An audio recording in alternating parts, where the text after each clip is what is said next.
లేనత్త కంటే గుడ్డెత్త మేలని ఒక సామెత ఉన్నది. అరే వాళ్ళు పోయేటోడు పోనేపాయి, కనీసం ఉన్నంతలో ఆ ఓటి కాంగ్రెస్ నన్న తెచ్చుకుందామని ప్రజలు ఆలోచించి ఆనాడు తీసుకొచ్చుకుంటే 5 ఏళ్లలో చూపెట్టవలసిన యొక్క స్వర్గం మనకు 5 నెలలనే చూపెట్టిండు. మీ మాటలు గ్యారెంటీలు కావు, అవి గ్యారెడీలని గాలి మాటలని 5 నెలలనే తేల్చేసిండు. ఏదో రకంగా అధికారానికి రావాలని ఏది పడితే అది మాట్లాడింది.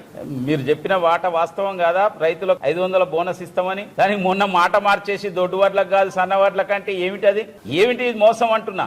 4000 పెన్షన్ అంటిరి, 2500 మహిళలకు అంటిరి, నిరుద్యోగ భృతి అంటిరి, 2 లక్షల ఉద్యోగాలు అంటివి, జాబ్ గ్యారంటీ అంటివి, మెగా డిఎస్సి అంటివి. ఏది మెగా డిఎస్సి అని అడుగుతున్నాం. 1-2 ఇలా చెప్పదలుచుకుంటే ఎన్నో రకాల ఇంత తక్కువ సమయంలోనే మీ సినిమా చూపెట్టింది ప్రజలకు. కాబట్టి అన్నం ఉడకడానికి మొత్తం మెతుకు చూడవలసిన అవసరం లేదు. చూస్తే ఒక మెతుకు చూస్తే తేలిపోతుంది. కాంగ్రెస్ రంగు రుచి వాసన తేలిపోయింది. మీ విశ్వసనీయత అనేది దెబ్బతినిపోయింది.